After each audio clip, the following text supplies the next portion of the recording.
welcome. Come on in and meet with the rest of the DeClutter team. We're going to give you some great tips on having an organized and stress-free Thanksgiving. Hi, I'm Deb Cabral, the DeClutter Coach. Welcome to this episode of Organization Motivation. It's our Thanksgiving special. I'm here today with the team, and we're going to give you some great tips on how to get organized and have a stress-free holiday. You all know the team. To my left, Betsy Sinis-Galley, Mary Carol Griffin, Sue Altoff.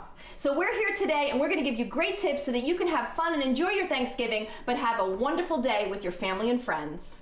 Tip number one is to plan your Thanksgiving menu. Now, being a professional organizer, I tend to go a little bit overboard on the organizing, but this makes it so easy for me every year. I've got the family menu because I always have Thanksgiving at our house. It's all printed on computer paper and then inserted in plastic page protectors so that while I'm cooking, it's not going to make a mess. So Sue, how do you plan for your Thanksgiving meal? I always plan the week before. I get the shopping list ready, and whoever comes, they like to bring things also. But it's the same tradition every year. I do the turkey, and I do stuff it with, I don't do it with the stuffing, but the apples and celery and onion. And then prep the day before, all the dishes. Excellent. What about you, Bets?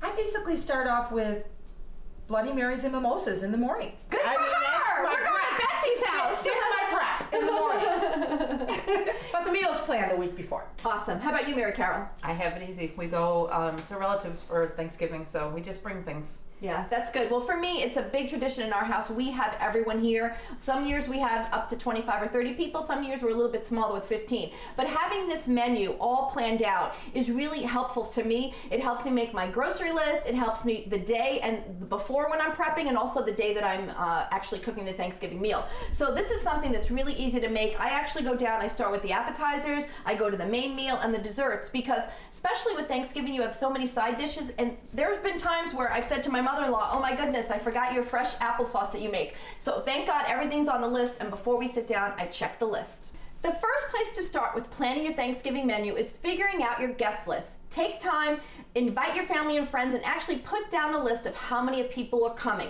You want to make sure you're cooking for enough people. And you know, me being Italian, we always cook enough for several more, just in case we have more family and friends that come. So before you start any of your other planning, the first critical piece is figuring out your guest list.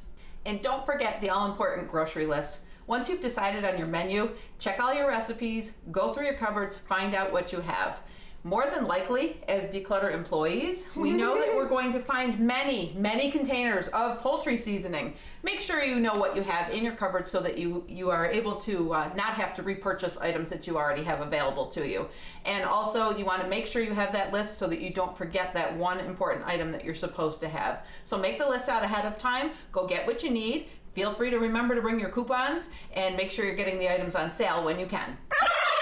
One of the best ways to make sure that you have a successful dinner is making sure that everything comes out hot at the same time, which can be very difficult at Thanksgiving time. So what I did to make it easier for myself is I actually have a sheet that lists all the cooking times and how long all of my side dishes, including the turkey, need to be in the oven. So using a double oven is great, because if you're lucky enough to have one, because you've got actually 4 shelves, I'll plan actually what side dishes are going to go in which one of my ovens, and even on which level, to make sure that they don't burn. So I try to put all my things that are going to be on 350 in one oven and all the things that are going to be on 375 in another. It's a great way to make sure that everything comes out really hot so that your guests can really enjoy their meal. So planning how you're going to cook your meal is going to save a lot of time and stress. Number 2 is tips to help you prepare your Thanksgiving meal. Well, we're going to start off with the turkey, everyone, and I know you all have great ideas. I love making the turkey. My husband and I, it's tradition, we get up at 4 o'clock in the morning and we just get started. Now, I have a little method to my madness, but I always love the way my bird turns out. It's always very moist.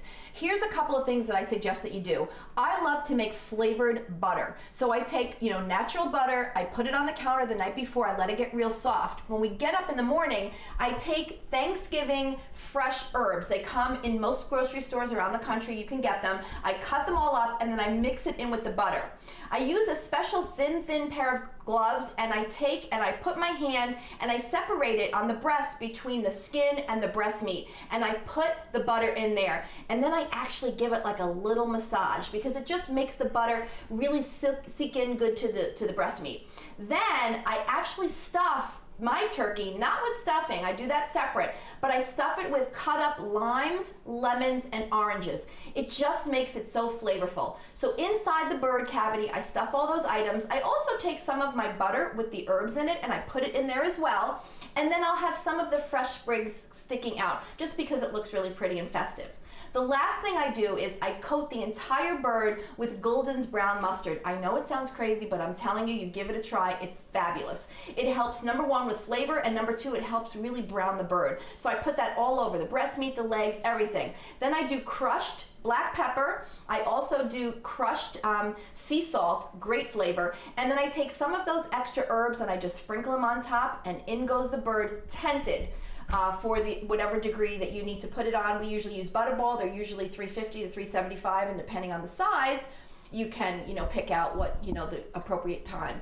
The other thing is there's the 1-800-Butterball line, and that always helps you if you're really just stuck and say, I don't know what to do with this bird. You can call the folks at Butterball, and they're going to give you some clues. Betsy, now you're going to talk about your stuffing. My stuffing is awesome. Coming up after the break, find out what's in Betsy's stuffing, and we'll give you more tips to have an organized and stress-free Thanksgiving season. Don't go away. Follow us on Instagram at the DeClutter Coach.